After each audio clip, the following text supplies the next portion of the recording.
नमस्कार श्रोताओं, आप सभी को जल प्रणाम। आकाशवाणी लखनऊ की वायु तरंगों पर बन रही है 100 दिवसीय मानव श्रृंखला बूंदों की ना टूटे लड़ी में मैं आपका स्वागत करती हूँ रेडियो जलमित्र तरुश्री और मैं रेडियो जलमित्र विनय कुमार। जैसा कि आप सभी जानते हैं कि इस कार्यक्रम में हम आपको रोज किसी जल योद्धा से मिलवाते हैं जिसका जल संरक्षण में कोई उल्लेखनीय योगदान हो। जी हाँ, इसी क्रम में हमारे साथ हैं हिंदी साहित्य के प्रख्यात हस्ताक्षर रामेश्वर काम्बोज हिमांशु जी, जो तमाम विधाओं में समान दक्षता से लिखते आए हैं। आप एक कुशल बाल साहित्यकार भी हैं और जल संरक्षण पर आपकी बाल कहानी हरियाली और पानी पुस्तक रूप में नेशनल बुक ट्रस्ट से प्रकाशित होकर बेहद लोकप्रिय हुई। उसे अब तक 9 भाषाओं में अनुदित किया जा चुका है। सर, आपका बहुत बहुत स्वागत है इस कार्यक्रम में। और सबसे पहले हम आपसे ये जानना चाहेंगे कि जल संरक्षण में आपकी बाल कहानी हरियाली और पानी इतनी लोकप्रिय हुई, आपको इसके लिए बधाई। धन्यवाद। आपसे ये भी जानना चाहेंगे कि संक्षेप में आप ये बताइए कि कहानी का सार क्या है और साथ ही साथ इस कहानी के प्रति बच्चों का कैसा रिस्पॉन्स रहा। ठीक है जी। कहानी जो है, मैं क्योंकि ग्रामीण परिवेश से रहा हूँ और केंद्रीय विद्यालय में रहते हुए मैं उस प्रकृति के नजदीक रहा हूँ जहाँ पानी के महत्व की, हरियाली की बात हमेशा बच्चों के साथ की जाती है। जी। तो इस कहानी को मैंने 22 फरवरी 1993 में, करीब आज से 30 साल से अधिक हो गए, पहले इसको मैंने लिखा था। और फरवरी के महीने में पतझड़ होती है, तो उस समय जब केंद्रीय विद्यालय से मैं घर तक आ रहा था तो रास्ते में जो पतझड़ के पत्ते इधर उधर बिखरे मिले, तो उनसे मुझे कुछ प्रेरणा मिली। जी। बच्चों में चर्चा होती थी और तो आकर के मैंने जो कहानी लिखी, तो कहानी की शुरुआत मैंने ऐसे की थी कि हरियाली और पानी बहुत प्रेम से रहते थे। जी। तो इन दोनों का क्योंकि सामंजस्य आपस में, और एक कहानी से पहले एक चीज और मैं कहना चाहूंगा कि हरियाली और पानी का जो है वो यही कुंडलिनी संबंध है। जैसे सांप का कुंडली से संबंध होता है, तो सांप अपनी कुंडली से अलग नहीं होता। जी। वो एक ही है। तो हरियाली है तो पानी है, और पानी है तो हरियाली है, ये आपस में जुड़े हुए हैं। तो प्रेम से रहते थे। उसमें बरगद था तो पीपल, आम और नीम जी। और पानी उनकी छाया में लेट करके बड़ा सुख का अनुभव करता था। जी। एक दिन हरियाली ने कहा, रे भाई तुम आलसी हो, वो लेटे रहते हो, कहीं घूम फिर लिया करो। जी। क्योंकि पानी की प्रवृत्ति तो घूमना फिरना है। तो उसको थोड़ा सा बुरा लगा कि भाई एक तो मैं इनको हरा भरा करता हूँ और ये मुझे उपदेश दे रहे हैं। तो उसको ये बात अच्छी नहीं लगी। जी।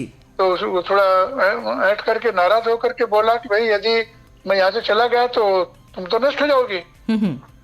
हरियाली ने भी थोड़ा तुनक उठे कि ठीक है चले जाइए, रोकता कौन है भाई, जाओ तुम। है? उसने कहा ठीक है, जब मैं चला जाऊंगा पत्ते सूख जाएंगे तब तुम्हें पता चलेगा। जी। तो पानी रुट करके कहीं चला जाता है। उसके बाद धीरे धीरे जब पानी की कमी पड़ती है तो पेड़ सूखने लगते हैं, पत्ते झड़ने लगते हैं। जी। और उन सब में जो बरगद है तो बूढ़ा दादा है, वो तो बहुत पुराना है। बिल्कुल। तो वो कहता, हरियाली तुमने तो अच्छा नहीं किया भाई, देखो मेरी हालत क्या हो रही है, मैं बहुत कमजोर हो गया हूँ, बीमार हो गया हूँ, मेरी आवाज देखो कैसी हो गई है, और तुम्हें तो अपनी गलती महसूस करनी चाहिए। जी। तो हरियाली को भी लगता है कि पानी के चले जाने से हम सब लोग तो परेशान हैं ही। तो कहना ठीक है, सोचते हैं। और उधर पानी भी परेशान है।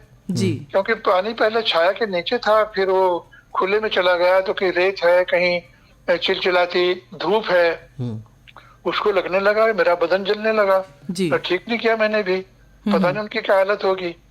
जी। तो इसी बीच में जब पत्ते झड़ते हैं और तो वो इधर उधर हवा से गिरने लगते हैं। जी। पत्तों ने सोचा चलो हम ढूंढ करके लाते हैं। तो पानी तो पत्ता तो एक नहीं होता, तो पत्ते यहाँ सबके हैं, चाहे वो नीम हो, चाहे बरगद हो, चाहे पीपल हो, सब पत्ते चल पड़ते हैं। जी। ढूंढते ढूंढते दूर तक पहुंचते हैं तो पानी उनको मिलता है। मिलता तो पूछते हैं भैया क्या हालचाल है। जी। तो उन्होंने कहा कि बहुत दुर्दशा हो गई है पेड़ों की तो, और आपको वापस चलना चाहिए। पानी ने महसूस किया कि मेरी भी तो कोई हालत अच्छी नहीं है, धूल गिरती, आंखें किरकिराती मेरी, और बदन भी मेरा तपता है, बड़ी परेशानी होती है, छाया तो है ही नहीं। जी। तो पानी वहां से फिर वापसी लेता अपने। जी। और जैसे ही पानी चलता है तो पानी को क्या महसूस होता है कि कहीं रेतीला मैदान है, तो वापिस उसको होना है। तो उसकी तो सांस फूलने लगी रेतीले मैदान में चलने से। बिल्कुल। और गर्मी में कहीं धरती में दरारें पड़ी हुई हैं, पानी बह करके उनमें गिरने लगा जी। इस तरह वो फिर भी हिम्मत नहीं हारी, चलता गया और एक जगह उसको लगा कि कुछ जानी पहचानी सी खुशबू है। और फिर लगा कि सूखी उंगलियां सी भीगने लगी हैं। तो देखा रे तो नीम है। हाँ। आगे बढ़ा, ये तो बरगद है। हाँ। और ये पीपल है, ये आम है। तो वो थोड़ा खुश हुआ जी। और उसको लगा कि सचमुच मैंने बहुत बड़ी गलती की है। और तो फिर भी वो चलता गया। तो जब उनके पास तक पहुंचता है जी, तो क्योंकि हरियाली से नाराजगी थी, हरियाली ने उसको प्यार से गले लगा लिया और कहा, भैया मुझे क्षमा कर दो, मैं तुम्हें कभी बुरा भला नहीं कहूंगी जी। तो हरियाली और पानी का संबंध वैसे जैसे भाई बहन का संबंध होता है, इसमें रिश्ते को भी मैंने लिया, जानबूझ के लिया। और फिर अंततः पानी कहता गलती मेरी थी। पानी रोने लगा, तो रोने का काम तो पानी कर सकता है, तरलता है उसमें जी। और टप टप आंसू गिर रहे थे। मैं तुम्हें छोड़कर कभी नहीं जाऊंगा। और तब से हरियाली और पानी साथ साथ रह रहे। क्या बात। तो पहले साथ रहते थे, अभी भी वो साथ साथ रह रहे हैं। तो इसमें इन चारों वृक्षों के लेने के पीछे मेरा एक अभिप्राय है जी, कि हमारी भारतीय संस्कृति में बरगद और पीपल ये बड़ी लंबी आयु के पेड़ होते हैं जी। और पीपल के लिए तो गीता में कहा गया कि वृक्षा नाम अश्वत्थो एवं, कृष्ण जी कहते हैं कि वृक्षों में मैं अश्वत्थ हूँ, बिल्कुल पीपल हूँ। और पीपल की एक विशेषता है, उसका रात में ऑक्सीजन देना भी उसकी एक विशेषता है जी। और बरगद का खूब घनी छाया देना, जड़े दूर तक फैला लेना, जटाएं फैला लेना। कितने लोग ऐसे बरगद बहुत सारे, जहाँ 25, 30, 40, 50, 60 लोग छाया में बैठ सकते हैं। नीम की अपनी विशेषता है, जो औषधीय गुण है उसके, तो वो बच्चों की समझ में आने चाहिए भाई नीम है तो क्यों है, उससे में क्या लाभ है। और आम को देखा जाए तो आम तो हमारी सांस्कृतिक धरोहर है। बिल्कुल। हम बाजार से खरीदे हुए कितने बंदरवार लगा ले, लेकिन जो बंदरवार आम की पत्तियों को सुतली में लगा करके बनाए जाते थे और बनाए जाते हैं, या मंगल कलश पर जो पत्ते रखे जाते हैं वो आम के रखे जाते हैं। आम के रखे जाते हैं, बिल्कुल। उसके पीछे क्या है कि आम का पतझड़ उस तरह नहीं होता जैसे कि पीपल के पूरे पत्ते झड़ गए या बरगद झड़ गया जी। तो इस तरह नहीं होता, या नीम झड़ गया, ऐसे नहीं होता है जी। आम के पत्ते पूरी तरह कभी झड़ते नहीं है जी, इसलिए हम उसको सांस्कृतिक अवसर पर उसका उपयोग हम लोग करते हैं जी जी। तो चारों पेड़ों की अपनी अपनी उपादेयता है जी। और पीपल की उपादेयता तो हमारे कितने महापुरुष है जो उनके नीचे बैठे हैं, तपस्या की है, एकाग्रता की है, उनको ज्ञान मिला है जी। तो इस दृष्टि से एक कहानी जो है मेरे मन के बहुत नजदीक है जी। और उसी साल 1993 में ही जनसत्ता ने इसको अपने रविवारी अंक में छापा था, जिस समय उसके करीब 1 लाख प्रतियां रविवार से की छपती थी जी। हाँ, और इसी कारण ये कहानी इतनी ज़्यादा लोकप्रिय हुई, क्योंकि इतना अच्छे से मधुरता से आपने उसका संबंध इतने अच्छे से आपने उसमें नरेट किया है। तो मुझे ये बताइए सर कि इसमें जो कम्युनिटी मोबिलाइजेशन है उसमें कहानी एक सशक्त टूल सिद्ध हुई है, और विशेषकर बच्चों के संदर्भ में। तो आपके हिसाब से इसके पीछे क्या कारण है, जो ये कहानी है जल संरक्षण जागरूकता में क्या भूमिका निभा सकती है? इसमें देखिए सबसे महत्वपूर्ण बात तो यह है कि मैंने इसमें भाषा उन बच्चों की रखी है जिनकी उम्र करीब 7 से 10 साल के बीच होती है जी। वही परिचित शब्द हैं, और बच्चों में हमने देखा है कि थोड़ी देर में लड़ाई हो जाएगी, झगड़ा हो जाएगा, रूठ के चल देंगे, और थोड़ी देर बाद तो भूल जाएंगे जी जी, फिर आकर के मिल जाएंगे जी। तो यहाँ पर कहानी के माध्यम से वृक्षों का के बारे में जो हमने संदेश की बात रखी हाँ जी, कि इसमें मैंने किसी पेड़ की बात नहीं की, वहां पर मैंने हरियाली की बात की जी। हरियाली चारों पेड़ों की है, वो कहना चाहिए एक समुच्चय है बिल्कुल पूरा। और जब हम हरियाली की बात करते हैं तो पानी का अस्तित्व उसमें अपने आप आ जाता है जी। जहाँ जहाँ पेड़ निर्ममता से काटे गए हैं वहां से पानी गायब होता चला गया है जी। जहाँ पानी लोगों ने पानी की व्यवस्था की है वहाँ हरियाली हो गई, बहुत से बंजर इलाकों में हरियाली हो गई जी।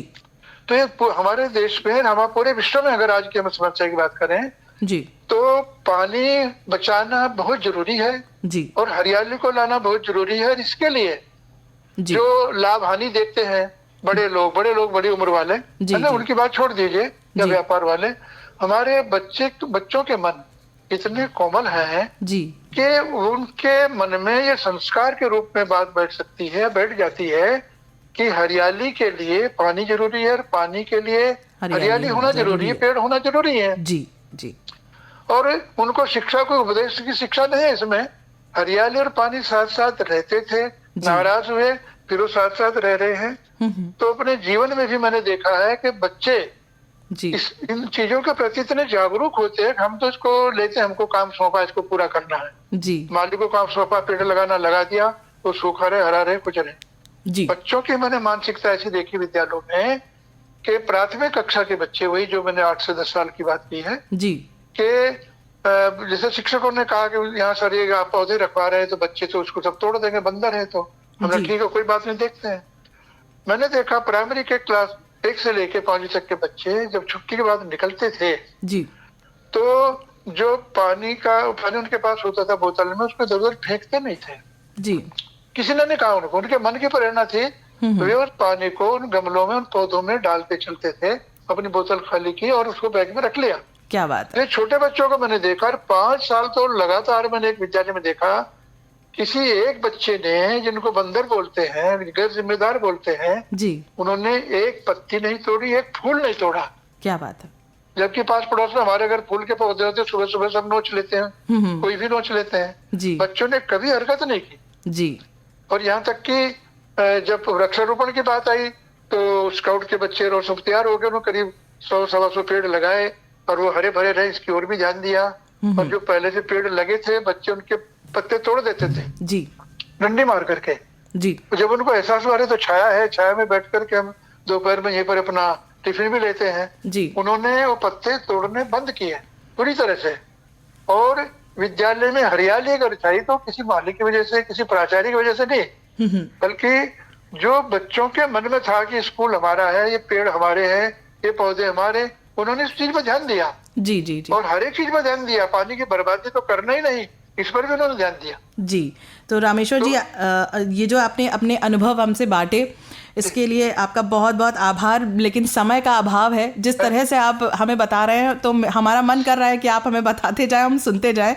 और इतनी इम्पोर्टेंट, इतनी महत्वपूर्ण बात इतनी सरलता से आप बताते हैं कि वो मन में छप जाती है। तो मुझे पता है कि बच्चों में क्या इसका असर पड़ता है। लेकिन आज आपने अपना समय दिया, आपका बहुत बहुत आभार।